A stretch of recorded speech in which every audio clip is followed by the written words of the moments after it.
107వ కీర్తన 5వ వచనం చూస్తే, ఆకలి దప్పుల చేత వారి ప్రాణము వారిలో సొమసిల్లెను. 6వ వచనం కూడా చూస్తే, వారు కష్టకాలమందు యెహోవాకు మొర్రపెట్టిరి, ఆయన వారి ఆపదలలో నుండి వారిని విడిపించారు. ప్రియమైన మిత్రులారా, దేవుడు ఇశ్రాయేలు ప్రజలను జ్ఞాపకం చేస్తూ ఉన్నాడు. వారు ఐగుప్తు దేశము నుండి కానాను దేశానికి నడిపించబడుతూ ఉన్నప్పుడు వారు మార్గ మధ్యములో ఒకటి ఆకలి చేత, 2 దప్పిక చేత వారి ప్రాణము వారిలో సొమ్మసిల్లిపోతూ వచ్చింది. కారణం ఏంటి అంటే, అసలు పాలు తేళ్లు ప్రవహించే దేశంలో ఆకలి ఉండదు, దాహం ఉండదు, సంతృప్తి కలిగినటువంటి జీవితం. రెండవది, వారిని నడిపించేది మనిషి కాదు, దేవుడు గనుక. ప్రియమైన మిత్రులారా, పగలు మేఘస్తంభంగా ఉన్న దేవుడు, రాత్రి అగ్నిస్తంభంగా ఉన్న దేవుడు, వారు వేసుకున్న చెప్పులు అరిగిపోకుండా చేసిన దేవుడు, వారు వేసుకున్నటువంటి బట్టలు మాసిగిల్లిపోకుండా చేసిన దేవుడు ఆకలి లేకుండా చేయలేడా? దప్పిక లేకుండా చేయగలడా? ఖచ్చితంగా చేస్తాడు. కానీ వారు ప్రారంభంలో ఉన్న వారి యొక్క మొక్కుబడి వేరు, వారు తీసుకున్నటువంటి సమర్పణ వేరు.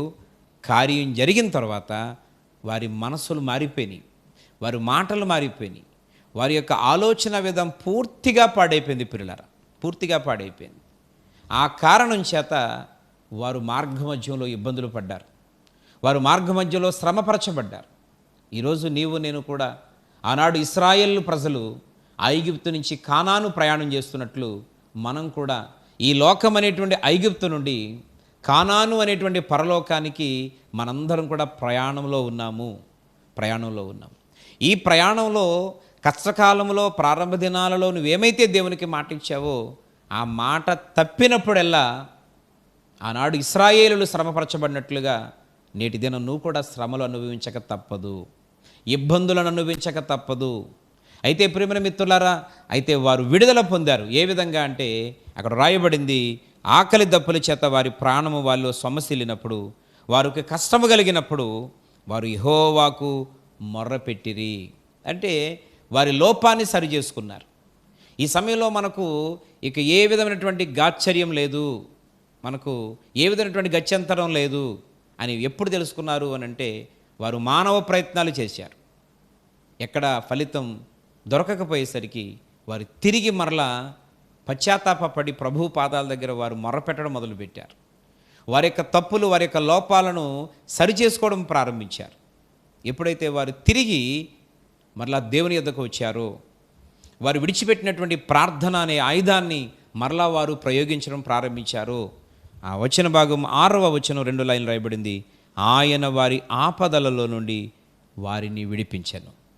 దేవుడు, వారు ఆపదలో చిక్కుబడిపోయారు, ప్రమాదంలో ఉన్నారు, ఇబ్బందుల్లో ఉన్నారు. ప్రియమైన మిత్రులారా, అయితే దేవుని సన్నిధిని వారు మరలా తిరిగి వచ్చి అనుభవించడం ప్రారంభించాక దేవుడు వారికి కలిగినటువంటి ఆపదల్లో నుండి దేవుడు వారిని విడిపించాడు.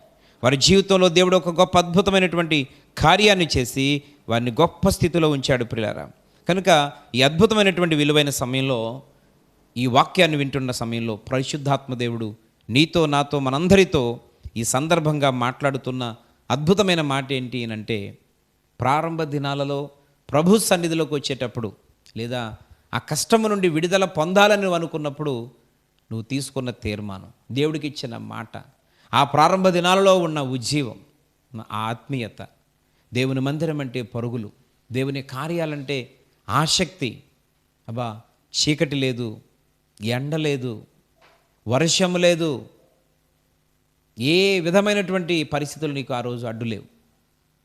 ఏదైనా మనసుంటే మార్గం ఉంటున్నట్లు ఎక్కడికైనా వెళ్ళేటువంటి నీవు ఇప్పుడు ప్రతి దానికి ఆటంకం, అభ్యంతరాన్ని కలగచేసుకుంటూ ఉన్నావు. దేవుని వాక్యం చెప్తుంది, ఆ కారణం చేతే ఈరోజు నీ తృప్తి, నీ సంతోషం అనేటువంటిది నీలోంచి పోతూ ఉంది. ఈరోజు ప్రభువుని ఎరిగినటువంటి వాడు ఉన్నంత తృప్తి ఈ లోకంలో ఎవరికీ దొరకదు.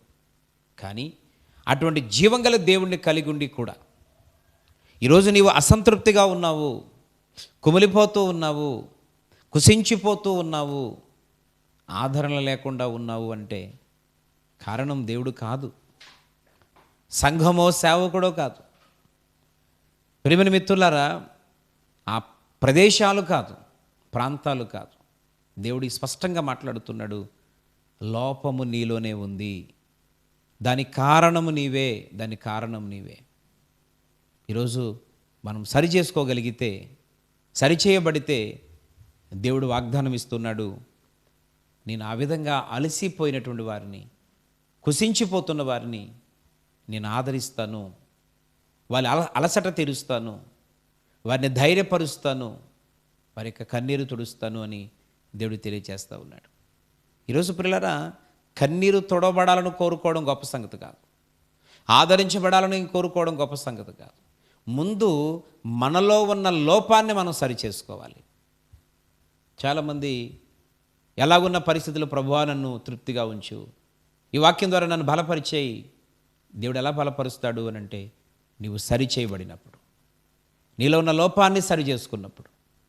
ఈరోజు ప్రారంభ దినాలలో దేవుని దగ్గర నువ్వు తీసుకున్నటువంటి నిర్ణయం, దేవునికి ఇచ్చిన మాట, ఈరోజు తప్పిపోయాం మనం.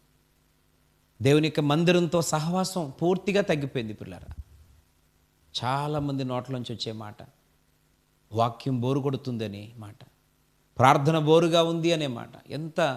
ఎంత బలహీనతలకు దిగజారిపోయామో మనం చూడండి. ప్రార్థన కూడా బోరు కొడుతుందా? దేవుని వాక్యం కూడా ఆ విధంగా అనిపిస్తుందా? దేవుని సన్నిధి కూడా ఆ విధంగా అనిపిస్తుందా? ఎప్పుడైనా దేవుని మందిరానికి వెళ్ళాలనిపించకుండా అనిపిస్తుందా? ఈరోజు అట్లాంటి మాటలు మన నోట్లోంచి వస్తున్నాయి అని అంటే, మనం ఆత్మీయంగా ఎంత పతనానికి వెళ్ళిపోయాం.